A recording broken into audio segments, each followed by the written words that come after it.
Welcome to Metasploit Minute, the breakdown on breaking in. I'm Rob Fuller, but you can call me Mubix.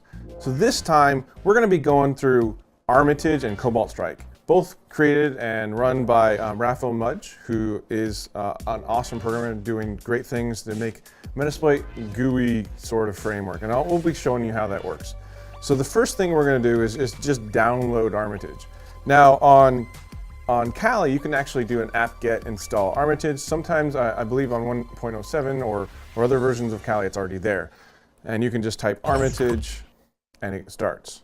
So we're going to hit Armitage, start it up, and we are going to say MSF, just making a password for our RPC daemon. And what the RPC daemon is essentially a way, let's see, yes, you'd like to start, is a way for Metasploit to start up a listener that something other than Metasploit or MSF console or other things can actually talk to Metasploit. So it uses something called message pack, and we can get into that in a later time, but it starts us up on 127001 on port 55553, and you can give it whatever username and password you want, because it's listening locally. We just wait for this down. If you see a connection refused, that's okay. And as that starts up, let me just make this so that you guys can see it. Okay, so it's loading in the database. I'm actually going to clear the database real quick so you guys can see some of the cool stuff we can do, but as you've already seen, there, you can visually see the hosts that are in the database. So we've talked about doing scanning, doing post-exploitation, enumeration, and stuff like that so far. Well, we haven't shown you how to do it in Armitage. So we're just going to do hosts, and then inside of here, I can't really, it's really small, but you can see Nmap scan, MSF scan, DNS enumeration. So let's do an Nmap because we're just going to be on our local network. So 172.16.102.0/24. Just hit it off. And as you can see in the bottom, you can see a new tab has been created that has all of this Nmap output going. And we can go back to our console and do all kinds of show options. All the stuff that we could do in Metasploit while this is going, we can do straight off of the console thing. We can even do more stuff if we want, with Cortana scripts, with another console window, as many as you want. You can continue to make little tabs. So this is a great way for you to like multitask while you're doing Metasploit stuff. All right, so the Nmap is done. I think it's doing the import right now, and we'll see the hosts in a second. All right, scan's complete, and we just hit OK. We notice that we have a bunch of Windows hosts and an iOS device. That's actually the Mac I have in front of me, as it's the local host.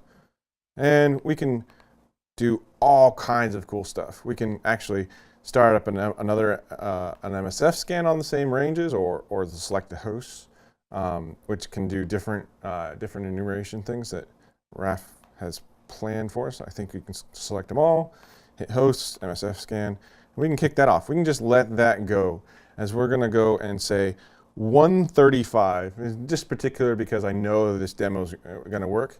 We can then do, and we want to look for psexec type payloads. You can see how fast that searches compared to our searching inside of Metasploit MSF console before. And we're going to do this psexec opens up a great prompt where it shows all the options you have available, so you don't even show options on it. You can see that the MSF scans are adding some more information, like the 206 or 206 and 210 are actually Windows 8 or 2012.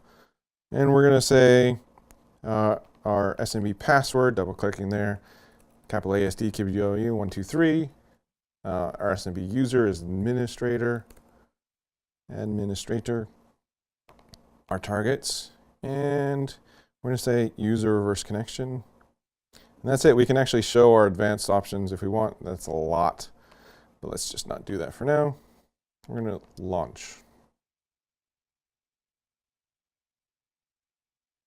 Log on failure. Why did it log on failure?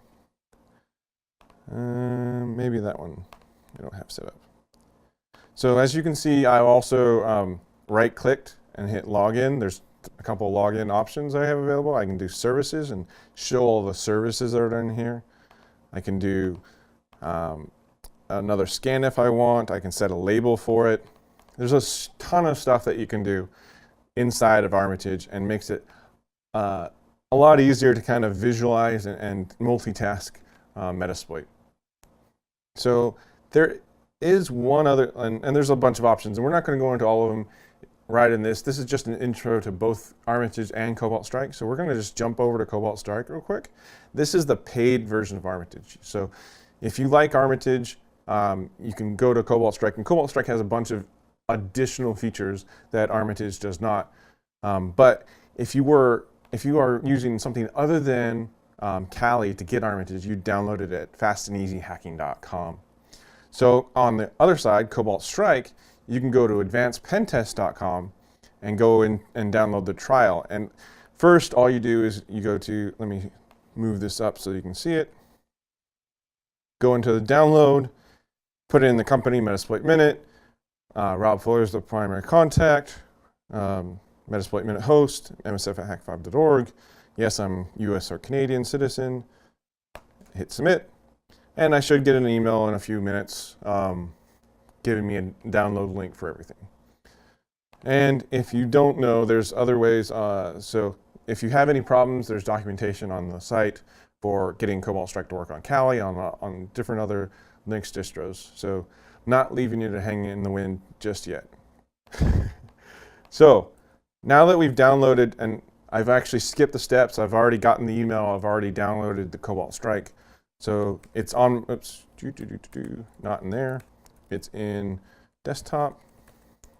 So I've already downloaded the trial. I've extracted it, untarred it, Cobalt CD and the Cobalt Strike, and you start it up.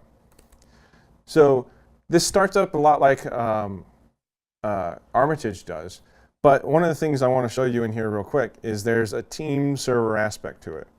And we've actually already started up a team server on Darren's machine so that we can do this. And what I'm going to do right now is I'm going to connect to that team server, and I'm going to show you some of the cool multi-user facets of Cobalt Strike. So I have 21 days left on my trial. I hit OK. I put in the IP address of the team server I'm connecting to, the port, the username, which is MSF in this context, and the password is HAK5 and also in this aspect. So I connect, tell it what nickname I want to use, hit Mubix, hit OK, and it connects. So you can see that there was chat already happening in the past. So Hack5, Darren joined, Mubix joined, I said, hey Darren, what's up? And now we're back talking. What does the cow say? I have no idea. So you can see that all of this stuff, we're actually using the same database as each other. So all of the stuff that I did scanning with Armitage, that Metasploit database, that Postgres database, is shared amongst us now. So if I ran an exploit on a 172 host and had a shell there, he could actually use that shell to do whatever he wants. If he knows how to do advanced Linux stuff or advanced Mac stuff, he could actually take that data that I've already collected by scanning and doing maybe some logins and use that to his advantage. Whereas with me, I'll take the Windows host and do it there. So that team server helps teams collaborate on MSF and go through a lot of things.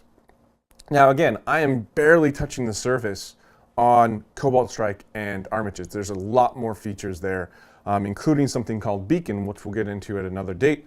But so tell me what you think. Email msf@hack5.org and stay tuned to Metasploit Minute for more shows like these. Thanks again for supporting the show. And if you want to support the show even more, you can go to hakshop.com and enter the coupon code Mubix and get a free Metasploit Minute sticker.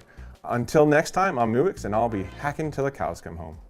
This Metasploit Minute is brought to you by Hack5 and viewers like you. Support us directly at hakshop.com.